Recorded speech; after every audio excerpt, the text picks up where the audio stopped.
Hey, hey! It's Braden and Logan, Joanna Manna Banana Poindexter. I think I've already used for Joanna, so and Jessica. So you'll get over it. yeah, And this, let me speak, is Wait a minute, Doc. Are you telling me you built a time machine? My mom always said life was like a box of chocolates. Health, sleep, murder. Absolutely. Gobsmack. that it is. That it is. How are you? How are you today? How are you today? Doing all right. Doing all right. That was a wonderful intro. Thank you, Braden. Oh, thank you. Thank you very much. No, I'm having a good week, Braden. I'm having a good week. How about you? It's better. Definitely better. Things are looking up, and we are going to be. This might be a shorter episode because we're going to be on another podcast today. We're going to be guest starring, so we'll give you guys a heads up on that. And we've already guest starred on another podcast. I wanted to shout them out real quickly because I keep forgetting. Talk Ag to Me.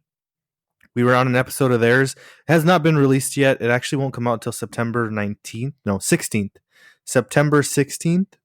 So look out for that. But go ahead and listen to the podcast. Brendan's a really great guy, and he was nice enough to have us on one of his episodes. I believe it's going to be the final episode of his second season. So look for that. But, if you want to learn more about agriculture and about, farming and a lot of the misconceptions, you can go ahead and listen, and he'll educate you. He'll teach you a thing or two. Okay.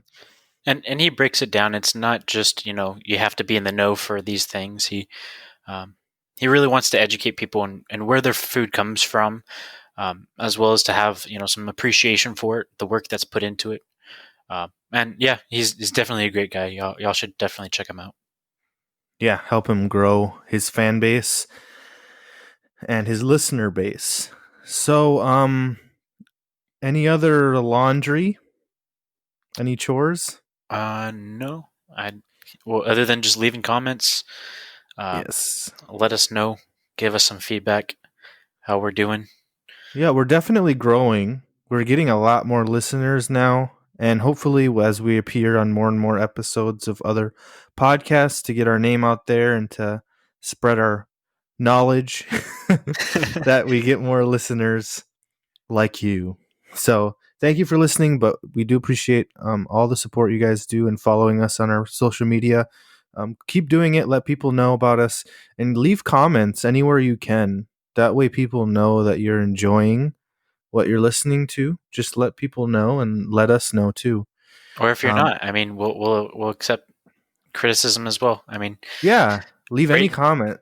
Braden will only cry for a couple hours, you guys. Yes, don't worry about just a couple.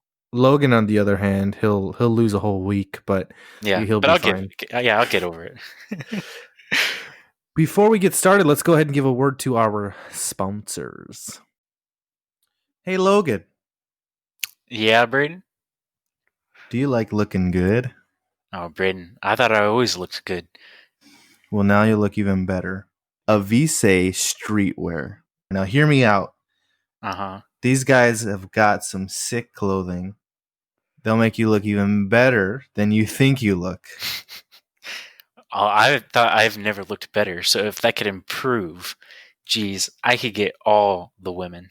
No, you got to check them out. They're a new clothing company. Really, it's just a brand that's growing, and I think you'll really enjoy everything they have to offer. You can find them on Etsy. Their Instagram is _ AVISE _ Avise Streetwear. Get cozy with us. All right, Logan, what are we going to talk about today?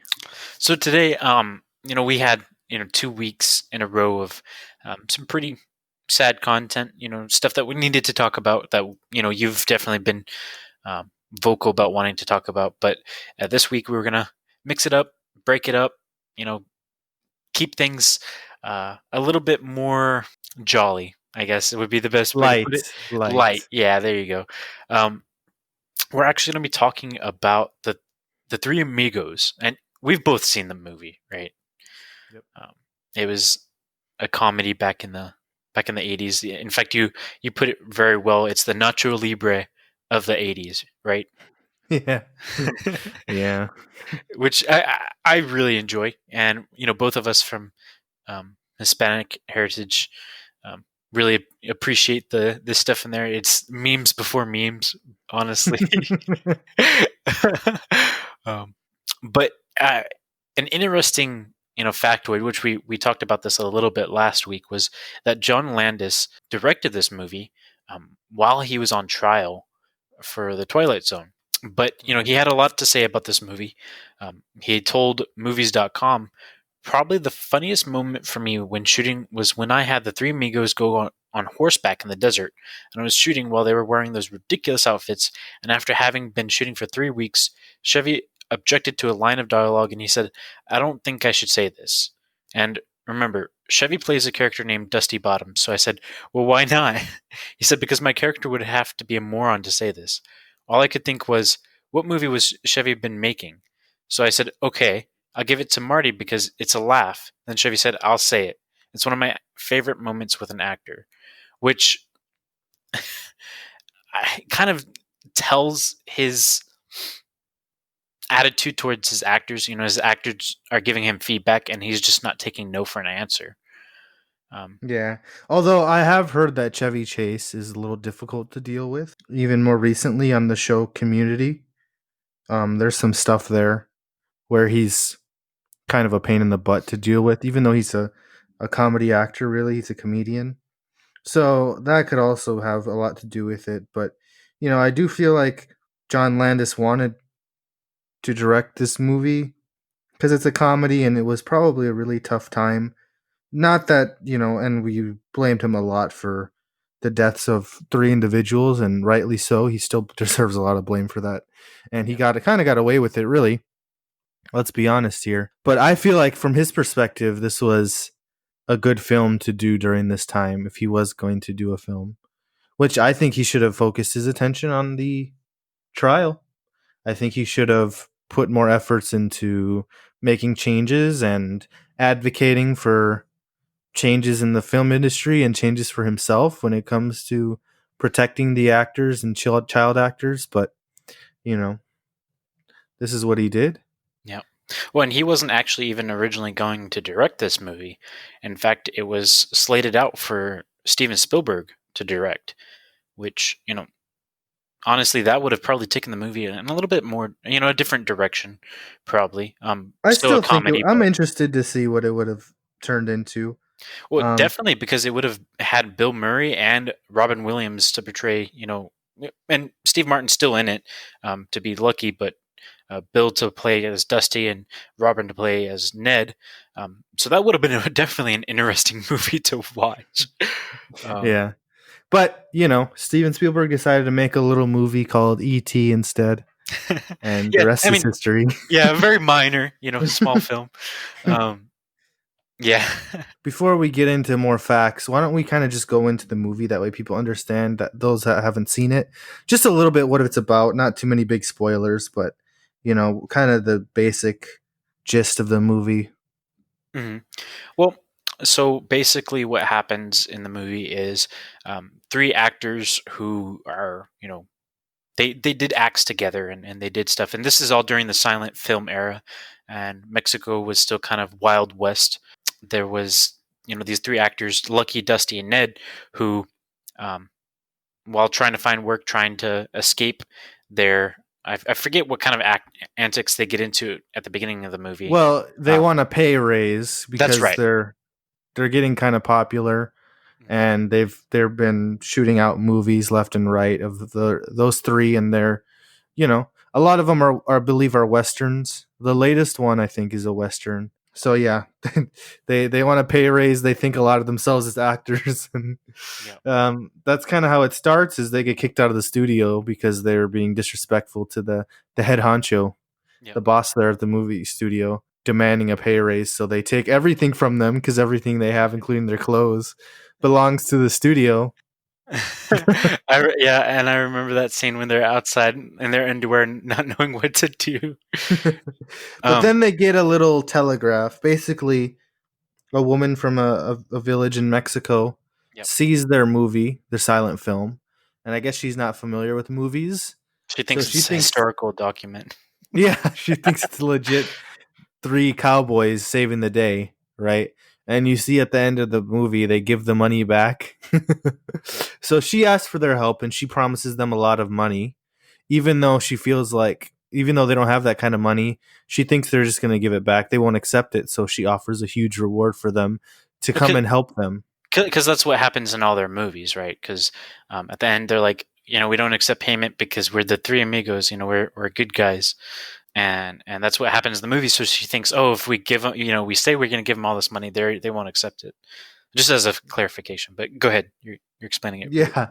So they send a telegraph, but she only has so much money. So this guy writes up the whole telegraph, but he has to cut it down. That way he can get a message across without her having to spend so many pesos on the telegraph, because she only had a certain amount. So they send out this telegraph, and the wording, they get it confused, the actors, when they get the telegraph in their underwear outside the studio. Basically, they think that they're being offered money to be in a movie in Mexico, not to save the village from a bad guy and a gang, and basically a gang that keeps raiding the village, taking their food and money and threatening them. It's like a spin-off of the Magnificent Seven. Right. But so they think they're going for an acting gig, but in reality, they're being recruited to help because, like, as hired gun, like three hired guns. So that's basically where the antics kind of just take off from there, and it's a hilarious movie, and we recommend you watching it, but. Yeah, it's pretty cool. I mean, I know a lot of people have already seen it. It's a classic 80s comedy, in my opinion. Mm-hmm. So we're gonna go through some more fun facts here. First of all, I'd like to say the score in this movie, which was pretty cool. I mean, it was a good score. It was they did a lot of the Western. It's a Western spoof, so the score is gonna be, it's gonna reflect that a Western.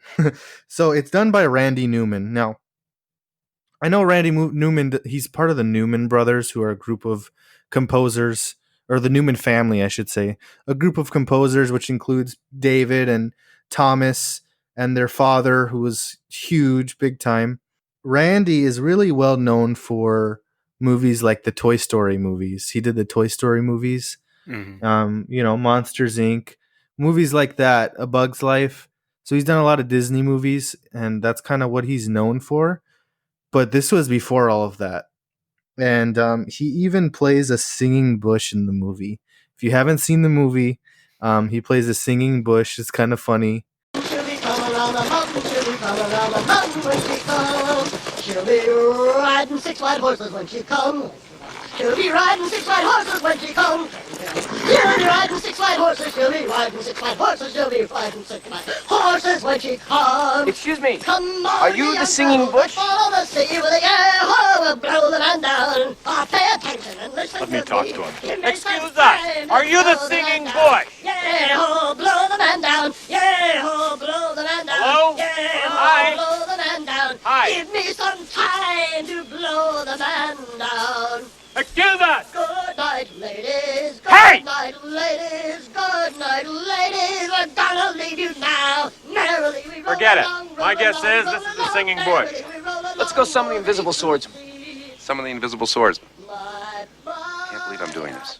It's a funny scene. It's kind of random. It is extremely random, but and there's more random stuff that was actually removed from the movie. Unfortunately, there's just a couple of things that ended up getting taken out, which is unfortunate because of added runtime and more antics by three very funny people. Sam Kinison. Kinnison. Yeah, Mhm. Sam Kinison. He actually had a cameo where he was supposed to be a cannibal mountain man. In fact, it was supposed to be a little bit heartfelt because they were going to have him die, and he basically saying, "Oh, I'm sorry," and showing pictures of his family. But as we said before, the director wasn't there for a lot of the shooting because he was being sued.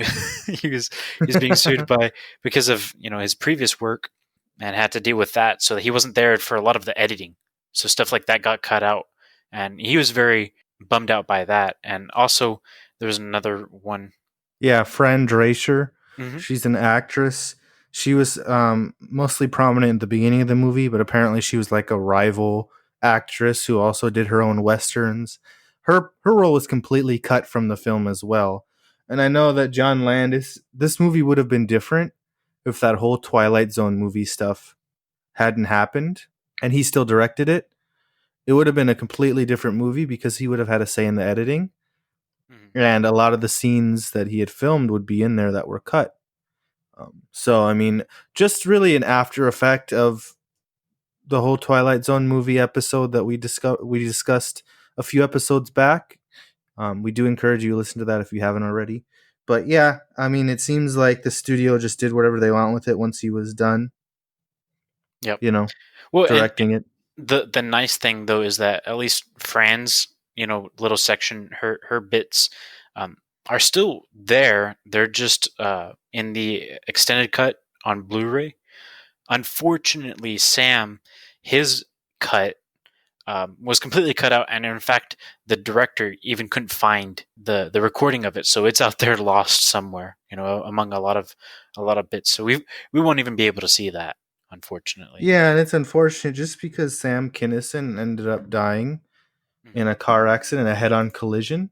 He died, he's one of those that died sooner than he should have. He wasn't young, but he was, middle-aged man who was considered by many to be hilarious comedian, very funny guy, very talented, who again was taken too soon, who was died too soon.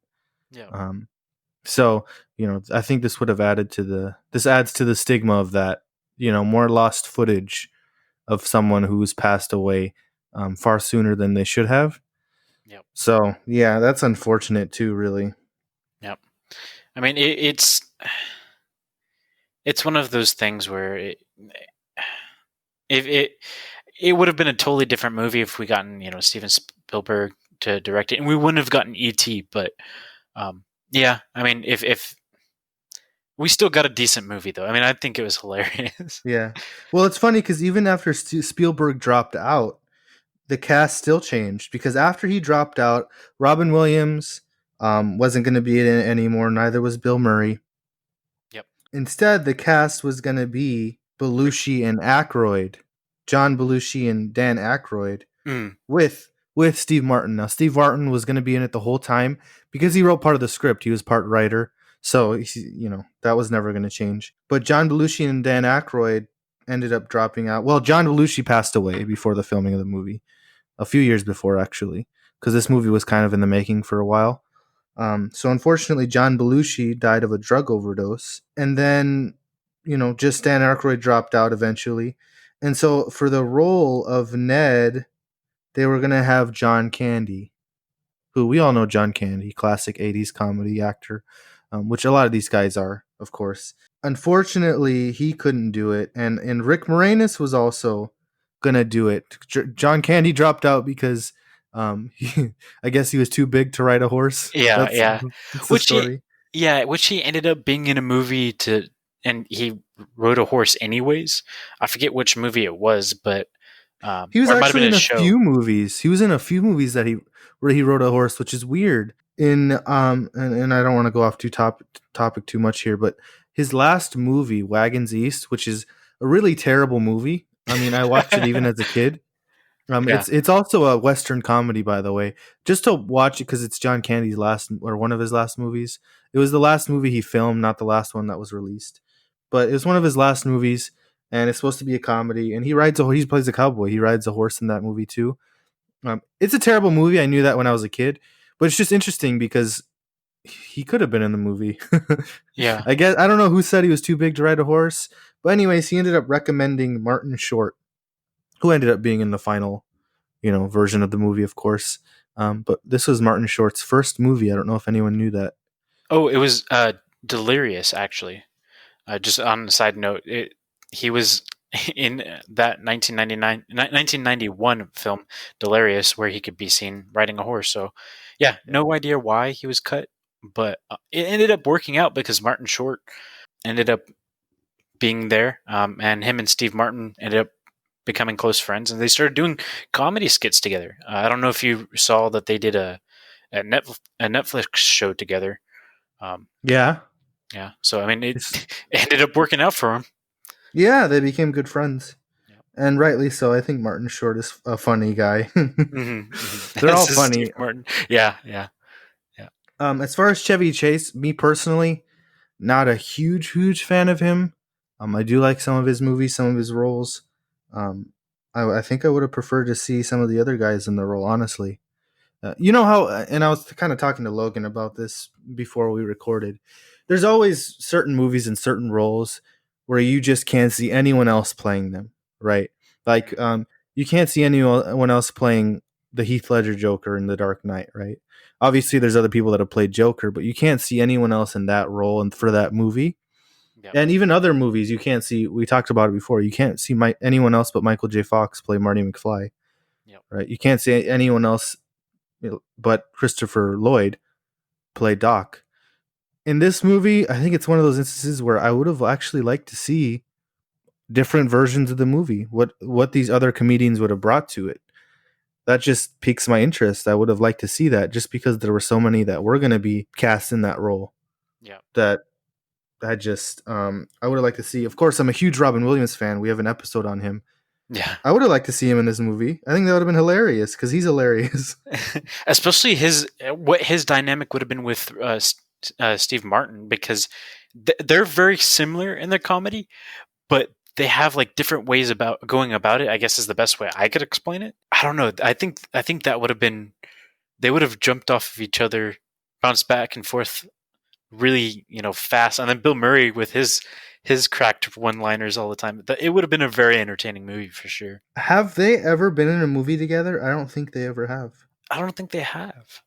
Steve Martin and Robin Williams, I don't think they did. And that's a bummer. I mean, that's one of those things where it's like I would have loved to see them together. Yep. Like how people always are like, oh man, if The Rock and so fought, that would be awesome. Yeah. That's how it is with the comedians, if these guys were to be in a movie together, a comedy together, it'd be like the Battle of the Ages. It'd be awesome. Exactly. Like or another one that I always wanted to see even before Robin passed away, and it never happened, was Robin Williams and Jim Carrey. I would have killed to see them in a movie together, but it never happened. But I mean, maybe that would have been too expensive. They were both, especially in the 90s and early 2000s, those are expensive guys. Yeah. Yeah. But the kind of money that they would have brought in, just having, like, it could have been a trashed movie, but just them cracking jokes would have been. Well, I would have wanted to see a good movie, but yeah, man, I would have want to see those two play off of each other. Now it's just a dream. It stinks, but that's never gonna happen. Yep. Anyway, this is supposed to be a happy episode. Oh, man. No, but I mean, it's. Oh well, and let's talk about some of the stereotypes. So I don't know if you heard some of the stuff that people have said about the movie, such as in IMDb. I was looking at it and actually looking at Maxim.com on their article about it. A lot of people think that this movie was filmed in the same village as the Magnificent Seven, and it wasn't. It wasn't even filmed in Mexico at all. It was actually filmed in California in Santa Poco and Simi Valley. Which Santa Poco was, I believe, the name of the village in the movie too, or something like that. Something like that. But Yeah. what's awesome is this is actually the same town from the movie Rio Bravo, which is an excellent John Wayne. Oh movie. yeah, that's a top 10 Western right there. Oh yeah. That was. I saw it and it blew my mind. I was like, oh, this is what all Westerns should be. Like, not in the same story or the same, but it just. We know what you mean, Logan. Yeah. I personally prefer The Searchers. Rio Bravo is a great movie too. Or The Man Who Shot Liberty Valance. I like that movie Mhm. too. But not to get off topic, but yeah, a lot of Westerns seem to be filmed kind of in a lot of the same locations, Yeah, I mean, and that part of California, I've I've been on that side, not so much in that exact area, but I've been on that side of California, and it looks like Mexico. It looks, you know, it Yeah. was part of Mexico at one time. It's dry. It's very desert like. It's very stereotypical Western kind of place, and Which it makes is. sense. I'm sure it's cheaper for studios to reuse locations because they could leave sets there and just come back and repair them or whatever they have to do to be able to record another Western movie. It's kind of like the perfect situation. Another misconception that Mexicans considered that the movie was offensive and the film was never actually officially released in Mexico. What do you think of that? Just before I tell you the truth behind That's a bunch of garbage. And let me tell you why. Okay. it. Let me tell you why. Okay. Uh-huh. So I live in South Texas. All right. My wife's Mexican. We live 5 minutes away from the Mexican border. We've been over the border before. It's been a while, but we've been to Reynosa, Progreso. I know a lot of people, and movies like The Three Amigos and Nacho Libre are more popular here than anywhere else in the United States. And I'll tell you why. The reason why is because these movies a lot of times are dead on their stereotypes. They are. They are. They get it spot on in a lot of, not every single, a lot of them are kind of over exaggerated, right? But it's the same reason why white people can appreciate and laugh at Napoleon Dynamite or Don't Be a Menace, and how black people laugh at that. It's a stereotype. It's not 100% accurate. It's just close enough that it's funny. yeah, and it's actually, funny. the fact is that in Mexico it was a massive hit. In fact, The Three Amigos did better in the foreign market than it did in the domestic. At the time, So that was all a rumor then, right? Or is that Ye- people just stirring up? yeah, it was just Oh. it was a rumor and people stirring up stuff. But that movie did very well in Mexico. People really enjoyed it. And I think it's funny. I think people, it's always people that are not part of that group that's being made fun of, that get offended, quote unquote offended, or claim that it's offensive. Yeah. Well, nowadays more and more people are offended, but back then, especially in the 80s and even with Nacho Libre, those movies are hilarious even to those of the Mexican descent or Mexicans, because there's so many things that are like, yeah, that's exactly how it is. I mean, it's exaggerated, or Jack Black's not really Mexican, so I mean, it's obviously like a fake accent. It's more of a stereotype, but Wait, he's not? believe it or not, he's not Mexican, or as his last name seems to indicate, he's not black. Yeah. He's a great comedian, though. Funny guy. Yep. Funny guy. And real quick, do you remember that scene when they're around the fire whenever they're eating bat wings? Do you remember that? They were eating what? Bat wings. Bat wings? Bat- Oh, yes. When he's like, "Oh, these are delicious." It was actually made. It was bacon. They were just like eating bacon and calling it bat wings. For the movie? For the movie. I would have loved to eat that, do that scene over and over again. Keep it coming, boys. Yeah. I think a lot of people enjoyed, making this movie. Like Yeah, you said, it was another thing. good. There's a rope trick that Steve Martin did. Just some really quick, fast facts. He actually learned that trick, how to do the little lasso rope tricks, by working at Disneyland as a teenager. I don't know. It's pretty cool, but he knew how to do it before the movie. Now, this is pretty cool. One of the scenes in the movie that I thought was really great acting, actually, was Martin Short. He's telling this story to the children about an actress that visits him. Now, all of the characters in this movie, all of them, all the movies and that they mention, everyone is fake, except for the actress that he mentions when he's telling the story to the kids. He mentions that actress Dorothy Gish visits him on set and basically tells him that he's got it. He's got talent. He's going to be a good young actor. One time, Dorothy Gish was visiting me on the set of little Nettie grabbed your gun, and she came up to me, and she looked me in the face, and I'd never met her. I'd just known her from the films, Dorothy Gish, Lillian's sister, and she looked me in the eyes and she said, "Young man, you have got it." And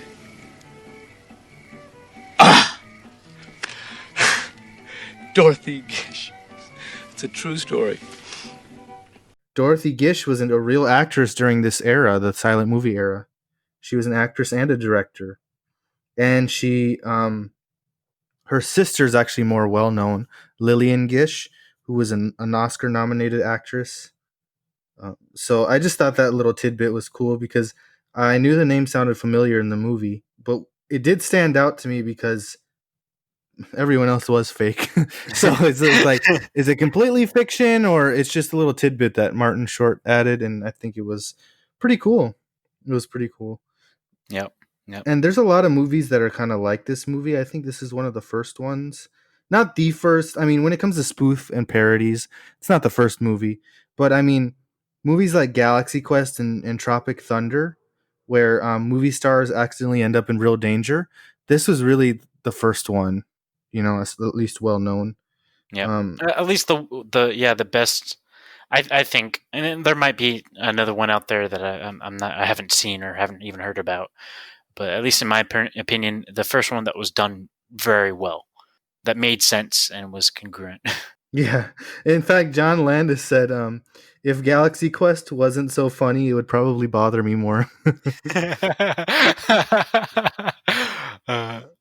Which, believe it or not, no. Well, hint, hint. Next episode is going to be Galaxy Quest. So I encourage you guys to watch it beforehand. That way you understand what's going on when we talk about it. But Galaxy Quest, we're not going to get into it this episode, obviously.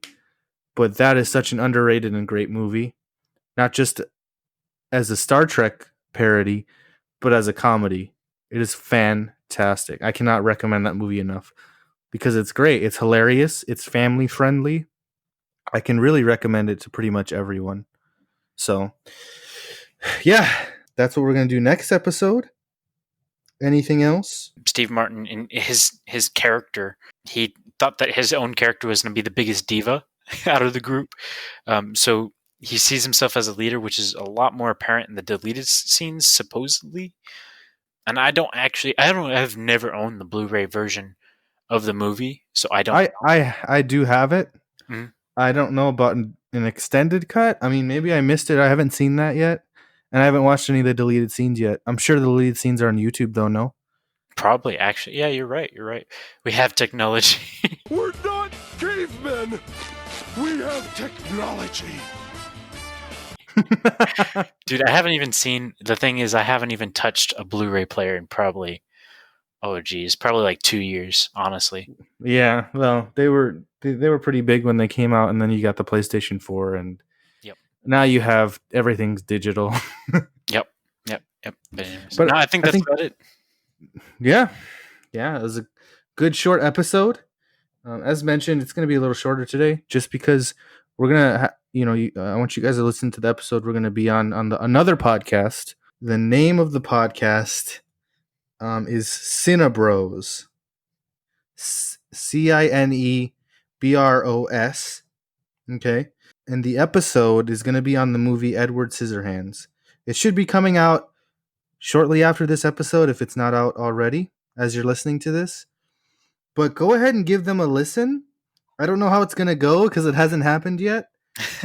But yeah, I'm going to leave you in suspense. It went Because it's gonna be horrible. the They were first- terrible to us. I hated being on there, I can tell. No. But go ahead and listen because it's going to be the first chance that our listeners are going to get at hearing us on another show. So, yeah, look out for that one. Yep. We're excited for it. So, and we're going to be guesting on a lot more shows coming up here within the next week or two. We're trying to blitz the market and really get out there to all the other listeners that have never heard of us, who have been missing out their entire lives on myself and Logan. It's really sad, but at least, it's better late than never. You know the saying, right? Yep. So, And we could We'll get there. bless them with our presence. all right.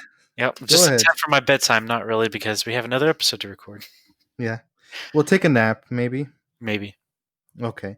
Well, I do have to say to everyone, in case I don't see you, if it's morning, good morning, right? Good afternoon to those that are listening during that time. Good evening and good night. My little buttercup has the sweetest smile. Dear little buttercup, won't you stay a while? Come with me where moonbeams paint the sky, and you and I might linger in the sweet by and by. Oh, dear little buttercup, with your eyes so blue. Oh, little buttercup, you're a dream come true. You and I will settle down in a cottage built for two. Dear little buttercup, I love you. Everybody! My little buttercup has the sweetest. Ismael. Dear little buttercup, won't you stay out? Wild.